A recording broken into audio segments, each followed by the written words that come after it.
奉上帝嘅名開始我哋今日崇拜，請聽我讀以下經文：詩篇98篇4至6節。全地都要向耶和華歡呼，要揚聲歡唱歌頌，用琴歌頌耶和華，用琴和詩歌的聲音歌頌他，用號筒和角聲在大君王耶和華面前歡呼。喺聽到之先，讓我哋一齊再同唱一首詩歌《愛叫我勇敢踏前》。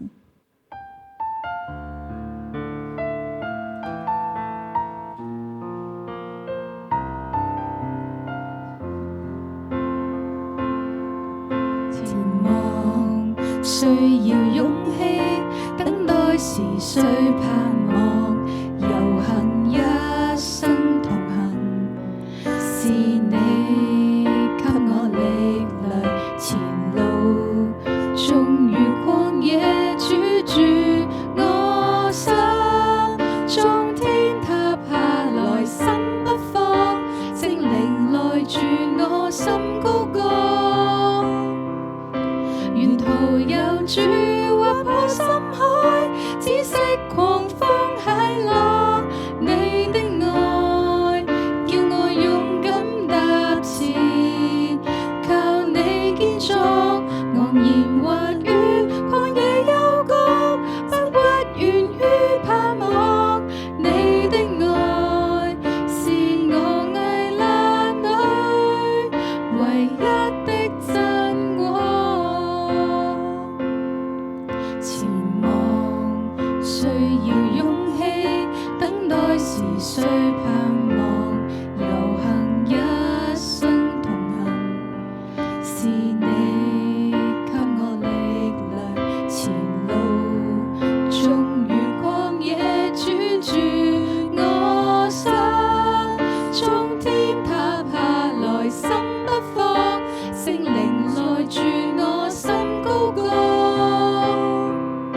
沿途有主劃破深海，知識狂風駭浪，你的愛叫我勇敢踏前，靠你堅壯，昂然橫越曠野幽谷，不屈願於盼望，你的愛是我危難裏唯一的真光。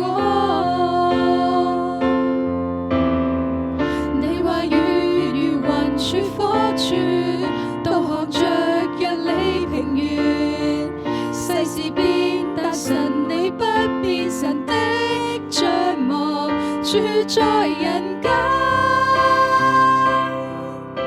沿途有主劃破深海，知識狂風駭浪，你的愛叫我勇敢踏前，靠你堅壯，昂然橫越曠野幽谷，不屈願於盼望，你的愛是我危難裏唯一的真光，你的愛叫我勇敢踏前，靠你堅壯。感謝上帝，今日有本堂嘅余進德傳道係我哋中間聖道。今日嘅講題係做隻勇敢的馬仔。現在恭請余傳道。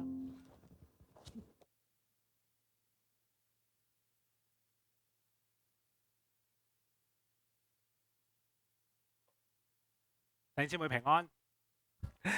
咁啊，我諗大家見到今日嘅講題咧，可能都會估到今日嘅講道咧係同一種動物有關，係咪？就係馬啦嚇。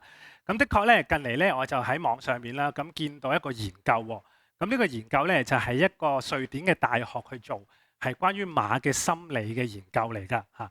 咁啊，我哋都知道啦，馬係繼狗之後啦嚇，另一種好早就同人類咧一齊生活啊，或者你可以咁樣理解啦，好早就被人類去馴化嘅一種動物。所以唔單止咧狗仔同人咧有啲好深嘅結連，其實馬同人都係嘅喎。呢個研究咧就發現啦，佢話馬同人有一種關係叫做咧領導同埋跟隨嘅關係。由於咧馬係一種群居動物，而且咧佢本身喺馬群裏面咧都有好嚴謹嘅階級嘅分野㗎嚇，一啲分別嘅。喺馬群裏面唔同嘅馬匹咧都會有一啲好特定嘅一啲嘅角色㗎。馬同人都一樣喎，呢個研究話俾我哋聽，佢就話當馬同人咧話佢嘅主人分開嘅時候咧，佢嘅心跳啊個心率咧會突然間加快嘅，即係代表住咩咧？代表住隻馬緊張啊、不安啊。相反，只要隻馬匹同佢所信任嘅領導者，無論係馬群裡面嘅領導者啦，定係嗰個主人一齊嘅時候咧，咁咧佢無論眼前嘅環境係點樣變化都好咧，佢哋都會覺得安心嘅喎。嗱，呢篇嘅科學研究咧就讓我聯想起一樣嘢，踏入新嘅一年啦，有時咧同唔同弟兄姊妹咧都有彼此分享嘅時間。有少少我都會感受到弟兄姊妹心裏面咧都會有一種嘅無力感。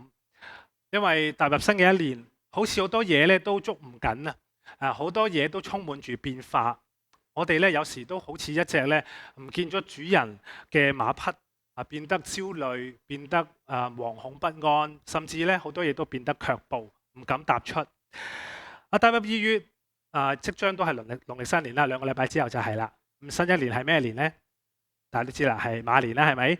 咁咧，所以咧，今日咧想同大家從聖經裏面一段同馬有少少關係嘅經文咧，去同大家分享，亦都係教會今年咧全年精讀計劃嘅一卷書卷《以賽亞書》。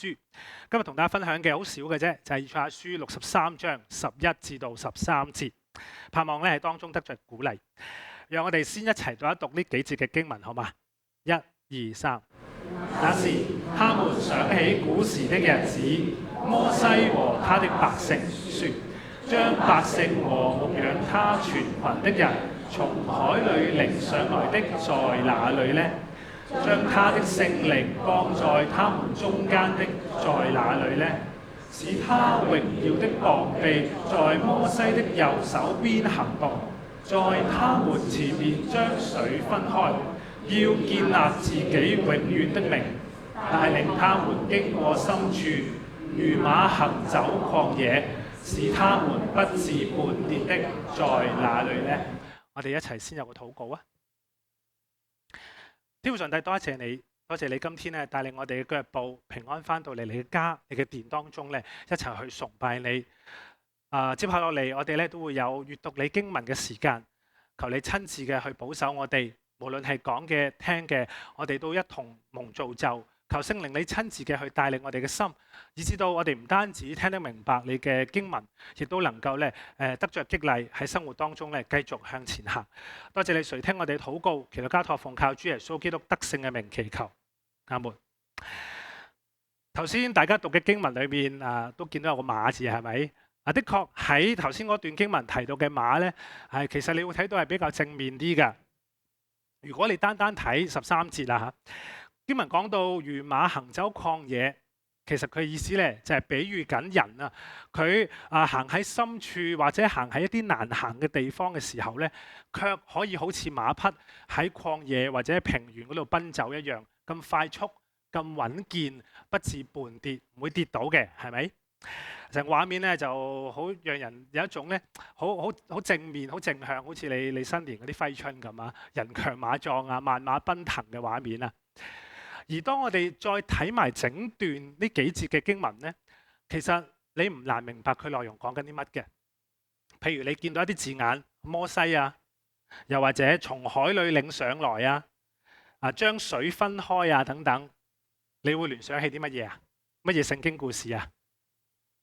過紅海係咪啊？冇錯。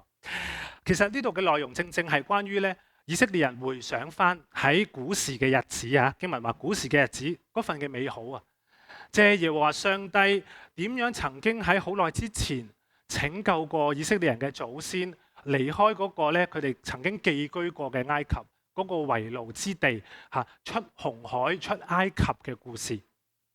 不過我哋要盡心問一個問題。就係點解佢哋喺呢一度會無啦啦諗起以前嘅美好呢？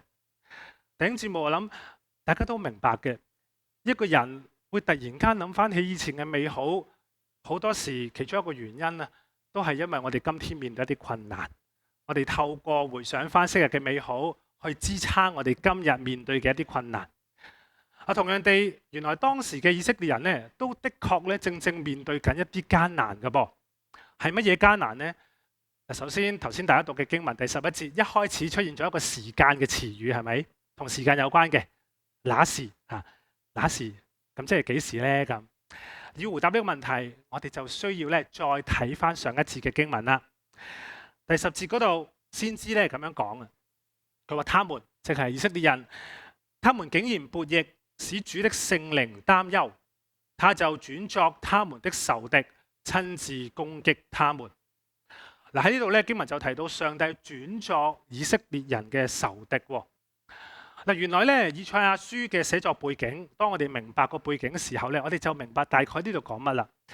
以賽亞書嘅寫作背景係講緊乜嘅咧？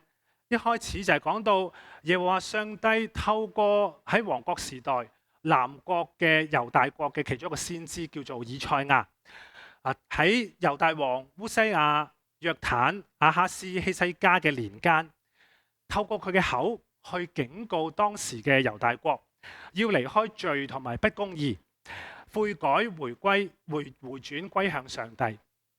不過我哋知道故事嘅發展係點呢？就係佢哋並冇悔改，所以上帝就興起一個國家巴比倫去攻擊佢哋，並且咧一次又一次咁樣去擄劫猶大國，直到去到公元前586年，將猶大完全消滅，摧毀聖殿，擄走猶大王同埋當中嘅領袖同埋人民。不過喺被擄大概70年之後咧，即係主前538年。上帝又憐憫當時被擄巴比倫嘅猶大人，佢興起另一個國家嘅王，就係波斯王居魯士，或者有啲譯本叫做塞魯士，去消滅翻巴比倫，並且釋放當時被擄喺巴比倫嘅嗰啲猶大人咧，去翻去以色列嘅故土嗰度，回歸翻以色列，重建國家，重建聖殿。甚至重建整個信仰嘅系統，重建一個生活。所以頭先我哋喺經文裏面見到啊，佢話上帝轉作以色列人民嘅仇敵，親自攻擊佢哋。其實係講緊咩呢？其實正就係講緊以色列人亡國被擄嘅一段嘅歷史。而面對亡國被擄嘅困難，一方面呢，當時嘅以色列人佢回想起昔日成功出埃及嗰個美好，成功被上帝所拯救嗰個美好。但係從經文裏面你睇到呢一種嘅回憶，呢一份嘅追念，卻似乎唔係出於感恩，而係出於咩呢？出於不滿。佢哋連續3次去問上帝一個問題：你在哪裏呢？你在哪裏呢？即係正所謂重要嘅嘢要講3次啊！你可想而知，當時嘅以色列人呢，佢面對嘅嗰個心靈重壓同埋掙扎係有幾咁大。弟兄姊妹，的確咧，當人面對好大嘅艱難或者唔同嘅轉變嘅時候，我哋都會有唔同嘅情緒反應或者唔同嘅心理嘅表現嘅。就正如咧一個即係美國嘅心理學家，佢叫做伊麗莎白羅斯啊，喺好耐之前啦嚇，1969年，佢曾經出版過一本書叫做《論死亡與臨終》。咁當中咧，佢提出咗一個咧關於咧臨終者面對臨終嘅時候一啲情緒嘅變化嘅一個理論，叫做哀傷5個階段。咁可能當中我弟兄姊妹都會聽過。嗱，呢個理論初的確咧係關於一啲臨終者嘅研究。不過佢咧之後被不斷發展。適用嘅範圍越嚟越廣闊㗎啦，咁包括佢亦都涵蓋咗當一個人面對一啲極大嘅哀傷嘅時候，一啲情緒嘅反應啦，又或者咧一個人經歷咗一啲超出佢掌控範圍嘅東西，面對嘅時候咧，佢嗰個心靈嘅變化。呢5個階段咧，包括係乜嘢咧？第一個階段咧叫做否認，即係話當我面對一個我完全控制唔到嘅困難嘅時候，首先我哋會發現我自己咧係唔想接受嗰件事情嘅，覺得難以置信嘅，心裏面可能會問唔會嘅，呢個唔會發生喺我身上嘅，咁樣係一個心理嘅防衛機制。而第二個階段咧，佢叫做不滿又或者憤怒啦，就係話呢一個階段嘅人咧，佢就會開始去有一啲嘅埋怨啦，無論對其他人啦，對個天啦，對咩都好，不斷去問點解係我呢？點解咁唔公平嘅呢？咁樣。第3個階段咧，佢叫做討價還價，就係話佢試圖咧向上天或者向自己，希望達成一啲協議啊，希望透過一啲嘅行動去換取唔同嘅結果。譬如可能會問：如果我咁做，個結果會唔會有啲唔同呢？咁樣。第4個階段，佢當佢發現咗點樣做都好似改變唔到個現實嘅時候，佢就會開始咧覺得好無助，覺得失落，乜嘢都唔想做。而第5個階段咧叫做接受，就係話佢學習放低一啲嘅悲傷，並且調整生活，明白咧人咧總係要 move on 嘅，總係要向前行嘅。當然啦，佢呢個理論咧講嘅呢5個階段唔係一個直線嘅唔係直線嘅，可以係重複。某啲情況，當發生咗某啲事，可能又會翻轉頭都未定嘅。我想講嘅係，原來咧有一啲嘅聖經學者咁樣指出啦。佢話對於頭先喺經文裡面嘅以色列人，面對極大嘅困難嘅以色列人，佢哋咧似乎亦都正處於一種咧既係好沮喪、好失落，但係同時間咧亦都充滿住不滿同埋憤怒嘅心靈狀態。當佢哋回想翻昔日第一聖殿，即係所羅門聖殿嘅宏偉，再對比翻佢哋而家聖殿被毀、被擄亡國嘅情況，又或者即使回歸翻以色列地，佢哋眼前所面對嘅都係一片頹垣敗瓦、百廢待興嘅景象嘅時候，於是喺經文裏面，佢哋就不斷質問上帝一個問題：嗰一個曾經施恩拯救摩西同埋我哋嘅祖先出埃及過紅海，幫助佢哋行走得好似馬一樣咁穩健，唔會跌倒，以至到最終能夠脫離埃及追兵嘅手嘅嗰個上帝，今日你去咗邊？今日你在哪裏呢？好多時咧，我哋睇到以色列人嘅一啲嘅質疑啦，一啲嘅疑問啦，或者一啲嘅埋怨咧，我哋好容易就會好簡單有個總結。咩總結呢？就係咁即係唔好學以色列人咁樣啦，唔好質疑上帝啦，唔好埋怨啦。但係其實呢，調翻轉啦，當我哋諗深一層，當我哋自己，我先唔好講個經文嘅以色列人，我跳翻出嚟，當我哋自己可能面對一啲唔同人生嘅轉變嘅時候，產生疑惑呢，或許都係一啲人之常情嚟㗎，係咪？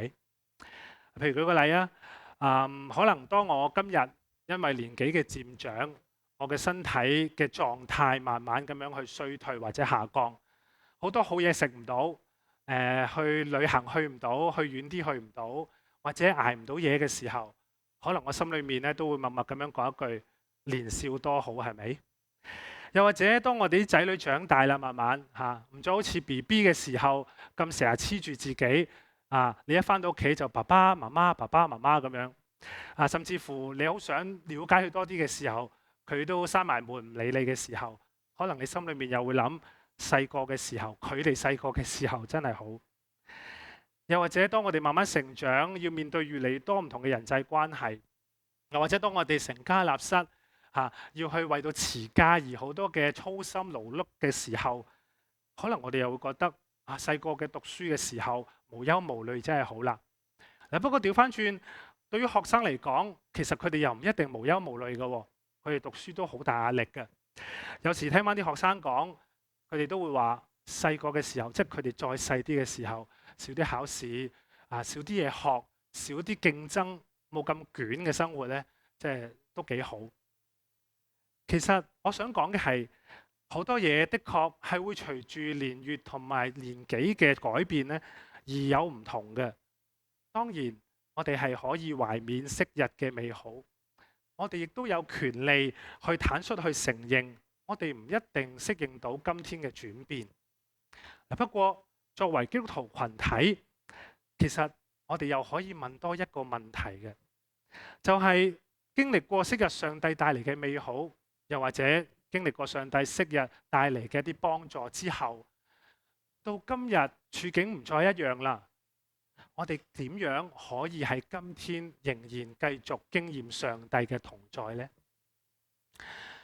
喺回答呢個問題之先，或者我哋又先睇下先知點樣回答上帝啊，你在哪裏呢？呢個問題啊，去到下文63章16節嗰度，先知咁樣講嘅。我哋頭先冇讀，不如我哋讀翻一次啊！ 1、2、3。亞伯拉罕雖然不認識我們，以色列也不承認我們，你卻是我們的父。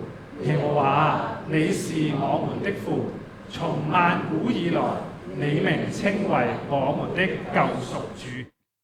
而去到再下面64章8節，亦會出現另一句我哋好熟悉嘅金句，同呢句宣告係差唔多嘅宣告喎。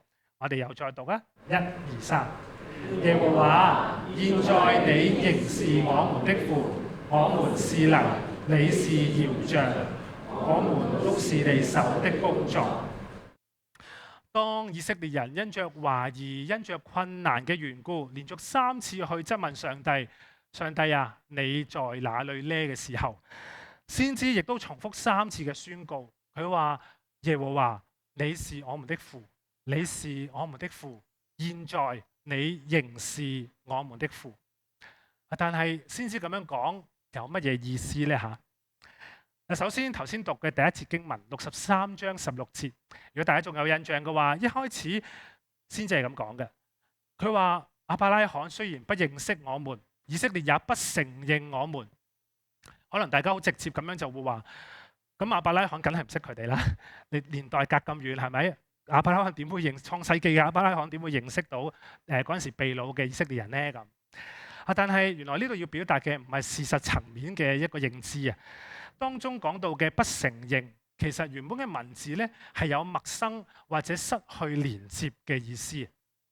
咩叫失去連接呢？我舉個例啊，話說我數下手指，我自己我嚟到澳門生活同埋侍奉呢，啱啱今年呢就係第10年啦。我係16年嘅時候結婚，跟住神學畢業，跟住就過嚟呢度生活嘅。好坦白講，當我喺澳門嘅時候呢，我時時都仍然會掛住香港嘅屋企。但係呢，調翻轉，每次翻去香港嘅時候呢，我又每一次都會覺得有啲陌生嘅，好似好多嘢都唔同咗。我唔講遠啦，我講近嘅。有一次咁啱喺上網見到個新聞啊，就係香港人由細食到大嘅一款麵叫大光麵呢，啱啱呢就係喺25年嘅12月31號停產啦。咁呢個咩麵嚟嘅呢？介紹一下俾大家，就係呢，如果你去香港茶記呢，咁你知道個名物叫沙爹牛肉麵㗎，係咪？咁喺香港嗌沙爹牛肉麵就唔同澳門嘅。如果澳門嗌呢，佢通常俾個生麵或者全蛋麵嚟嘅，係咪？係啦。咁但係佢就唔係嘅，佢就係呢種叫大光麵。個樣有啲似出前一丁，但係唔係出前一丁嚟嘅。我要強調佢唔係出前一丁嚟嘅，係啦，係有啲唔同嘅，係。咁但係冇咗啦。咁即係話我哋嘅集體回憶，沙爹牛肉麵呢個味都會唔同咗啦。其實呢唔止係食物嘅，每次翻到去呢都覺得呢個城市好似一啲一啲咁樣變化緊。人同人之間嘅關係都好似有啲唔同。有時翻去嘅時候，心裏面呢係好想有啲人想揾嘅，但係到最後又冇揾到，因為好驚再見翻個關係又唔同咗。好似有啲嘢想不如留翻喺以前嘅回憶裏面。過去嘅過咗去，而家嘅自己呢又好似唔係好追得上時代嘅變化，或者當時嘅以色列人都面臨緊類似嘅身份危機。究竟我哋係乜嘢人呢？對佢哋嚟講，我諗無論佢哋定我哋都好清楚，無論佢哋喺巴比倫生活咗幾多年，將近70年啦，佢哋唔會變成巴比倫人嘅。但係同時與此同時，嗰個好遙遠嘅所謂故土啊，以色列嘅故鄉，又係一片不再一樣嘅土地。佢哋嘅生活習慣已經同當年被擄嘅時候仍然留喺以色列地嗰啲人好唔同啦。又或者喺嗰70年間，亦都好多外邦人遷入去以色列地，係咪啊？可能成片嘅土地嘅文化個氛圍都好唔同。簡單啲嚟講，佢哋嘅處境呢，有少少係兩面不是人嘅感覺。不過就喺呢個時候，先知卻話耶和華係我哋嘅救贖主。救贖主呢個字呢，我哋基督徒好自然會聯想起耶穌，係咪？耶穌係我哋嘅救贖主。不過喺以賽亞書喺經文裏面，救贖主嘅原文咧，其實係一個動詞啊，佢字根係一個動詞嚟嘅，係贖回嘅意思。而如果你熟讀舊約嘅話，你知道利未記話俾我哋聽，喺以色列嘅文化裏面，贖回係咩意思？贖回嘅意思就係話，如果一個人譬如舉個例，佢因為生活嘅需要，要將佢某一啲嘅產業去賣咗去，但係過咗一段時間，佢冇能力去即係贖翻自己產業嘅時候，咁喺呢個時候，佢至近嘅親屬咧係有權利咧幫佢贖翻嚟嘅。大家可能都記得，唔知利未記嘅路德記都有咁樣嘅故事。先知將呢個至近嘅親屬形容為咩人呢？父親，我們的父。佢係要話俾以色列人聽，或者你哋對眼前嘅處境覺得陌生，覺得好難適應，甚至無能為力。不過耶和華是我們的父，呢個係永不改變嘅事實。或許我哋同其他嘅人事物嘅連結可能會有所唔同，但係我哋同天父嘅連結係永遠唔會改變。我屋企咧都有類似嘅經歷。話說咧，我太太係一個咧好精明能幹嘅人嚟嘅。由我識佢到拍拖到結婚，佢對自己生活、對自己嘅事業工作都井井有條嘅嚇。咁同我完全相反嘅，我好佩服佢嘅。不過咧，自從生咗個女之後咧，佢會成日都形容自己咧，好似咩咧？好似一個冷卻咗嘅引擎啊，即係撻都撻唔翻著啊，係啊，即係記性又越嚟越差啦，係啦，又或者咧出錯率又越嚟越高啦，工作效率就越嚟越低啦咁。即係亦都好坦白講，久而久之咧，佢係會唔係好 OK 自己而家呢一個嘅自己嘅。不過有一次咧，我哋即係閒聊傾偈嘅時候咧，咁太太講咗句好有意思嘅説話。佢話：的確，我到而家咧都唔係好接受到而家呢個自己，同埋而家呢種生活節奏嘅。係啊，有個女真係好唔同嘅。不過如果俾我揀多一次，我諗我仍然好希望有阿女。又話説前排咧有一晚，我自己突然咧有啲感觸。即係如果而家嘅説話嚟講，係有啲 emo 嘅狀態啦。點解咧？因為我突然間諗翻起我呢幾年間咧，我自己嘅身體咧有好多變化，即係一次即係發現咗一個問題，搞掂咗啦，又發現另一個問題，咁有啲問題又未搞掂咁樣。咁譬如我而家咁樣，我都要不斷咁樣每一日都要食一啲即係好似我31號都分享過，就係一啲同心臟有關嘅藥物。我記得咧嗰晚阿女瞓覺之後咧，咁我就同太太終於有2人嘅時間啦嚇。我嗰一下好突然間從心而發，我就同太太講咗聲對唔住。對唔住啲乜咧？其實唔係咩大事嚟嘅，但係嗰一刻就好想講，我話即係對唔住，即係當初我係完全唔知道自己係即係身體咁差，即係要你嫁咗俾一個即係叫做長期病患者。我太太咧，佢講咗一句説話，我覺得好感動。佢同我講，佢話你唔好覺得自己係一個負累。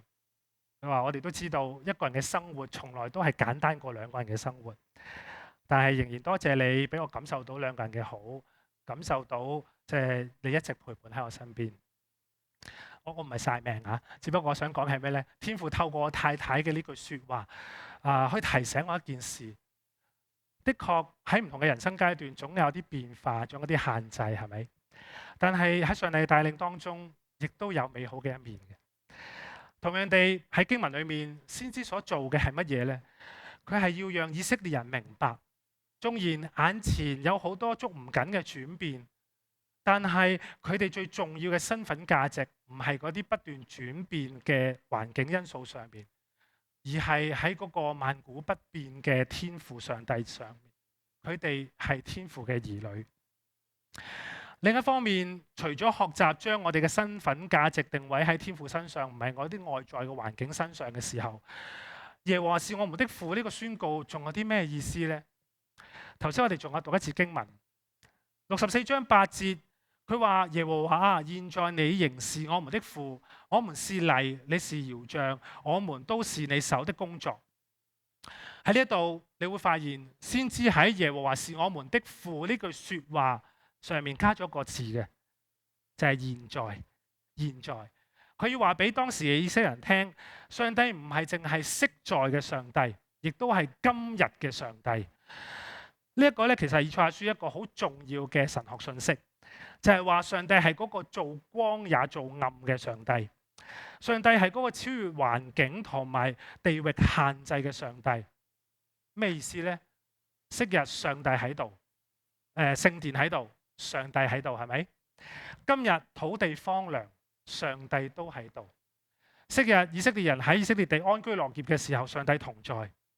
今日佢哋被擄外邦，又或者要喺艱難當中喺故土重建翻佢嘅生活，上帝都同在。呢一個係喺以賽亞書裏面係好一致、好重要嘅一個信息。另一方面喺呢一度，你會發現先知咧用咗圖像同埋圖例嘅關係咧，去類比耶和華同埋佢兒女之間嘅關係。原來咧圖例工藝有個特色嘅嚇。如果你想像下人鬼情未了嗰個畫面，你就明㗎啦。就係話喺即係無數一個圖例嘅時候咧，係總係會整下會冧㗎嘛，要重新又做過㗎嘛。但係咧原來咧圖像咧佢係唔會輕易放棄原本嗰嚿泥嘅，係會用翻嗰嚿泥咧去再塑造、重新再做過。所以先知喺度要説明嘅係咩咧？就係上帝同佢兒女嘅關係係唔會被廢去嘅。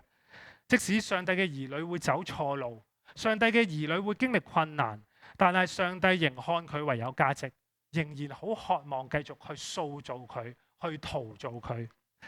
但係問題係，我哋係咪願意被上帝去陶造呢？我自己唔識陶藝嘅，但係大家知我玩樂木嘅。咁咧，我有個類似嘅體會嘅。我記得咧幾年前山竹嗰年，對香港嘅影響好大嚇。我記得天鴿對我哋澳門影響大啲，山竹即之後嗰年咧就對香港影響好大。咁咧我嘅神學院咧就喺一個好郊區嘅位置。如果咧你大家弟兄姊妹早幾年咧侍奉嘅人員退休營去過我神學院退休咧，你都知道咧係好鄉村嘅嚇。咁咧好多樹咧當時被吹冧啊。咁於是乎咧學院咧就即係召集我哋啲學生又好，我哋啲校友都好咧，就翻去幫手清潔下，又或者咧去執下啲樹枝，加工下啲木條，睇下有冇啲咩用處啦咁樣。其中咧我就發現咗一塊木。佢嘅形狀咧係好特別嘅，特別在咩咧？就係特別佢係冇乜用嘅，就好難有咩用處嘅。而且咧佢中間咧有好多黑點啦，同埋有啲嘅痕啦，所以就算你要做落木都唔容易嘅咁樣。但係唔知點解，我就係俾佢吸引住嚇。咁於是乎咧，我就即係簡單加工之後咧，我就拎咗翻屋企啦咁樣。去到第二年將近受苦節嘅時間，我望住呢塊木，無啦啦咧想要畫一幅畫。就係耶穌腳掌嘅釘痕嗰幅畫，咁你會發現咧，如果你我可能放得唔夠大，如果你擘大隻眼多少少咧，其實嗰個黑點咧就係中間嗰粒釘嗰度，就成為咗粒釘，嗰啲痕咧就成為咗耶穌腳掌上面一啲嘅紋啦。最後咧，我仲將呢塊木咧有機會轉贈咗俾我神學院一個師姐，佢喺教會裏面咧帶靈修聚會用。我想講呢一塊好似本來冇乜用嘅木頭，經過重新塑造、重新去陶造嘅時候，被賦予咗新嘅意義，亦都重新被上帝使用。弟兄姊妹，讓我哋彼此勉勵，無論人生階段係邊個階段，無論我哋面對緊嘅係乜嘢處境，我相信只要我哋仍然願意被上帝塑造，只要我哋仍然願意倒空自己，仍然願意繼續學習，唔好停步。聖經應許我哋喺現在都仍然能夠經驗上帝嘅美好。去到今日正道嘅尾聲咧，咁同大家分享一套卡通片啊！我唔知大家咧聽到今日嘅講題嘅時候咧，腦海裡面會唔會自動腦補一啲旋律即刻出現啦嚇？識笑嘅應該係同我睇過差唔多嚇。其實咧，做隻勇敢的馬仔咧係上世紀90年代一套動畫叫做《熱鬥小馬》香港版主題曲嘅一句歌詞嚟嘅，係啦。咁個故事好簡單嘅啫，就係講緊咧喺一個貧窮嘅牧場裏面咧，突然間有一日就出世咗有一隻即係好細粒啊，丁屎咁細粒嘅呢隻馬仔啦，係啦。咁佢特別細隻，特別弱小咁樣啦嚇。雖然係咁咧。故事就話咧，佢就同佢媽媽約定啊，佢咧要成為一匹出色嘅賽馬。咁但係正如頭先所講，由於佢天生異稟啦，喺呢個過程當中咧係經歷好多嘅困難嘅。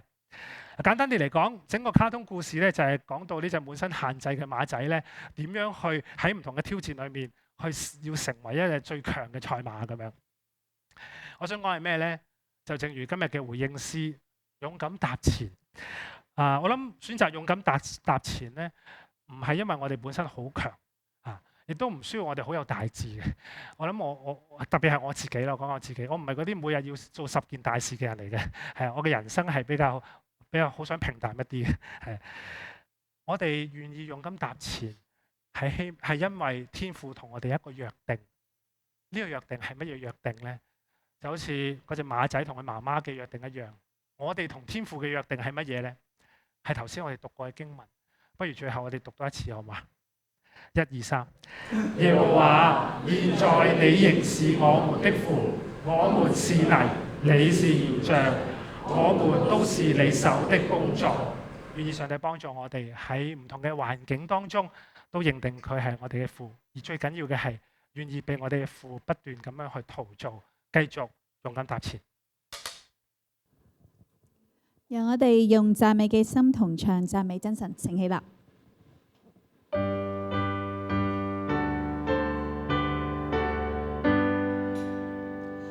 讚美真神，萬福之根，世上萬民讚美主人，天使天軍讚美主榮，讚美聖父、聖子、聖靈。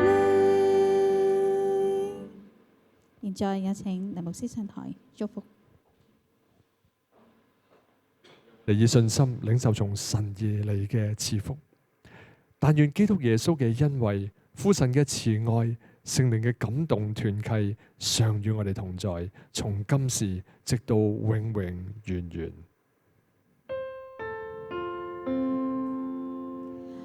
啊